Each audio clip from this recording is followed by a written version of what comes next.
तो बात करते हैं राहु के विषय में, रहस्यमय राहु के विषय में।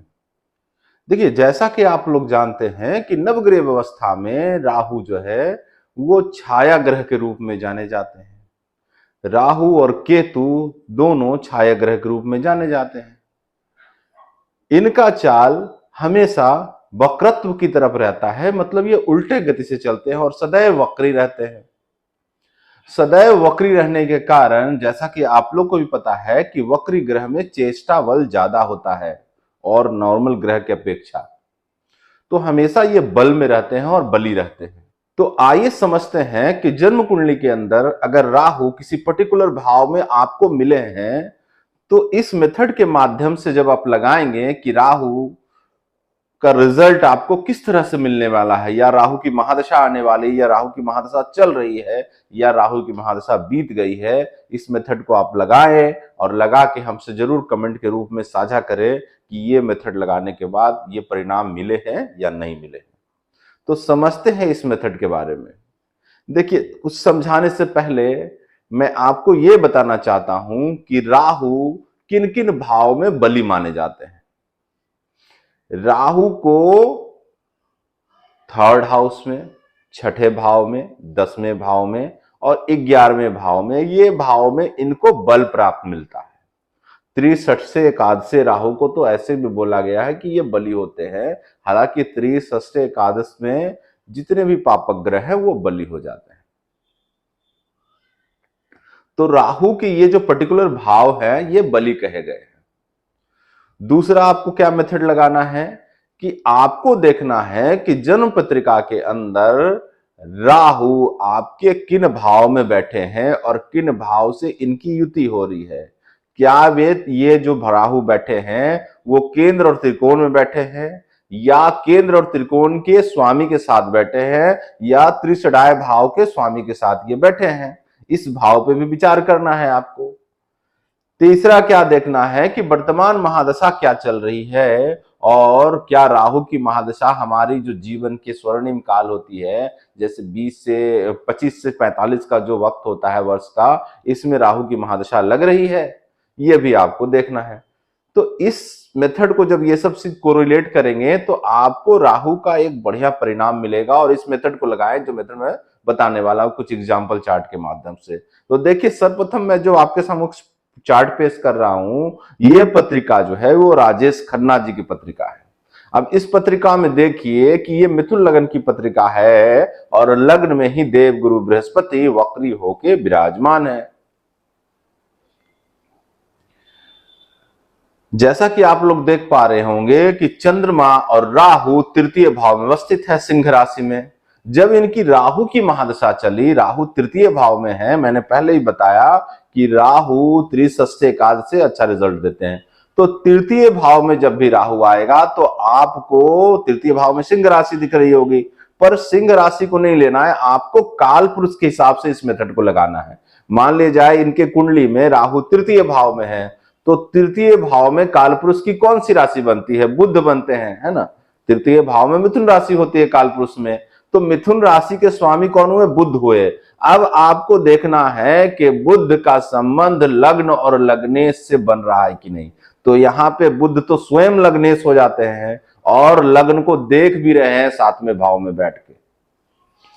तो जब ये राहु की महादशा चली इनके जीवन में, तो आप इनके बारे में अगर पढ़ते हैं, विकिपीडिया करते हैं, तो राहु की महादशा में ही असीम सफलता प्राप्त किए और देवगुरु बृहस्पति की महादशा में ये डाउनफॉल में आने चालू हो गए। तो जब भी आप इस मेथड को लगाएं, कुछ और एग्जाम्पल चार्ट के माध्यम से मैं आपको समझाने की कोशिश करूंगा कि किस तरह से राहु को आप जब लगाएंगे कि ये मेथड को, तो आपको समझ में आएगा। देखिए, ये पत्रिका जो मैं आपके समक्ष प्रस्तुत कर रहा हूं, ये वृषभ लगन की पत्रिका है और राशि इनकी कन्या है। राहु को जहां तक देख पा रहे होंगे तो राहु इनके अष्टम भाव में बैठे हैं, धनु राशि में, देवगुरु बृहस्पति की राशि में। अब अष्टम भाव नेचुरल किनका साइन है? अगर कालपुरुष में जाए तो अष्टम भाव में वृश्चिक राशि आती है, तो वृश्चिक के स्वामी हो गए मंगल। मंगल इनका 10वें भाव में बैठ के लग्न को एक्सपेक्ट कर रहा है। फॉर्मूला क्या था कि राहु जिस भी भाव में जाएंगे, कालपुरुष के जिस भी राशि में जाएंगे, काल पुरुष की राशि के स्वामी को लग्न चाहे लग्नेश से संबंध होना चाहिए। तो यहाँ पे मंगल दिग्बलीय स्थान में बैठ के कुंभ राशि में दसम भाव में बैठ के लगन को एक्सपेक्ट कर रहे हैं अपने चौथी दृष्टि से। तो राहु की महादशा में इन्होंने उच्च शिक्षा का ग्रहण किया और देवगुरु बृहस्पति की महादशा जैसे कि नवम भाव में बैठे हैं, देवगुरु की बृहस्पति की दशा भी इनकी अच्छी जा रही है। तो इस तरह जब आप कोरिलेट करेंगे किसी चीजों को तो आपको एक पर्टिकुलर परिणाम मिलेगा और इस मेथड को आप जरूर लगाएं। मैं कुछ और एग्जांपल चार्ट से आप समझाने की कोशिश करूंगा ताकि आप इस फॉर्मूला को अपनी पत्रिका पे भी लगाएं और साथ ही साथ आप अगर पत्रिका देखते हैं तो उस पे भी लगाएं और हमें कमेंट में जरूर साझा करें अपने राय। देखिए ये पत्रिका जो मैं आपके सम्मुख प्रस्तुत कर रहा हूं, ये भी पत्रिका जो है वो मिथुन लगन की पत्रिका है और द्वादश भाव में चंद्रमा और राहु की युति है। द्वादश भाव काल पुरुष में देवगुरु बृहस्पति की मीन राशि आती है। तो आपको कुंडली के अंदर देखना है कि देवगुरु बृहस्पति कहां बैठे हैं। तो देवगुरु बृहस्पति यहां पे सप्तम भाव में बैठ के अपनी मूल त्रिकोण राशि में बैठ के ना केवल लग्न को देख रहे हैं बल्कि लग्नेश को भी देख रहे हैं। तो फॉर्मूला क्या था कि जहां भी राहु बैठे उस भाव के स्वामी को लग्न और लग्नेश से संबंध होना चाहिए। तो देवगुरु बृहस्पति सप्तम भाव में बैठ के लग्न और लग्नेश दोनों को एक्सपेक्ट कर रहे हैं, इसलिए इस जातक की राहु की महादशा बहुत ही अच्छी गई और अच्छे कह सकते हैं। लगन भी मिथुन है तो मिथुन के हिसाब से भी आप देख सकते हैं। देखिए राहु का रिजल्ट जो देखना है ना, आपको सबसे पहले तो ये देखना होगा कि आप किस लगन में जन्म लिए। लगन से अगर राहु का मित्रता है तो ये भी आपका एक प्लस पॉइंट है कि राहु की महादशा अच्छी जाएगी। दूसरा क्या देख ले, राहु का आप विंशोपक बल जरूर देख ले कि राहु विंशोपक बल में क्या दे रहे हैं। तीसरा क्या देखे, राहु जिस भी भाव में बैठे हैं उस भाव का राशि डिपोजिटर क्या स्थिति में है। तो अगर इस पत्रिका में देखें तो द्वादश भाव में बैठे हैं और चंद्रमा एग्जॉल्टेड चंद्रमा के साथ बैठे हैं, धनेश के साथ बाके बैठे हैं, तो ये अच्छे रिजल्ट दिए राहु की महादशा में। निश्चित तौर पे ये ग्रहण दोष भी दिख रहा होगा आपको, लेकिन जातक को राहु की महादशा में असीम सफलता की प्राप्ति हुई। इसी तरह बात करें तो एक पत्रिका मैं आपके साथ और साझा करना चाहता हूं। ये पत्रिका जो है वो मेष लगन की पत्रिका है और द्वादश भाव में शनि और राहु की युति दिख रही होगी आपको। तो शनि राहु किस राशि में बैठे हैं, यहाँ पे आपको कालपुरुष लगाने की आवश्यकता नहीं है क्योंकि ये कालपुरुष के राशि के लग्न को ही लेके जन्म लिए हैं, इसलिए यहाँ पे कालपुरुष नहीं लगाना है आपको। देवगुरु बृहस्पति पे ध्यान देना है क्योंकि देवगुरु बृहस्पति की राशि में शनि राहु बैठे हैं। अब देखिए कि देवगुरु बृहस्पति कहां बैठे, तो देवगुरु बृहस्पति पंचम भाव में त्रिकोण के भाव में सिंह राशि में बैठे हैं और इनकी दृष्टि लग्न पे जा रही है। मैंने फॉर्मूला में बताया था कि जहां भी राहु बैठे हैं, फिर एक बार रिपीट कर देता हूं, जिस भी भाव में राहु बैठे हैं उस भाव को काल पुरुष को लेना है आपको और काल पुरुष से जो राशि बनेगी उसके स्वामी पे नजर डालना है। अगर उनके स्वामी लग्न और लग्नेश से किसी भी तरह से दृष्टि संबंध बना रहे हैं या युति संबंध बना रहे हैं तो ये राहु आपको बेहतर रिजल्ट देंगे, मैं गारंटी के साथ कह सकता हूं। तो इसी तरह से आप लगाएं इस राहु के मेथड में। एक पत्रिका मैं और आपके साथ साझा करना चाहता हूं, ये पत्रिका देखिए। ये पत्रिका जो है ये वृषभ लगन की पत्रिका है और लग्न में ही वक्री देवगुरु बृहस्पति और वक्री शनि दिख रहे होंगे आपके।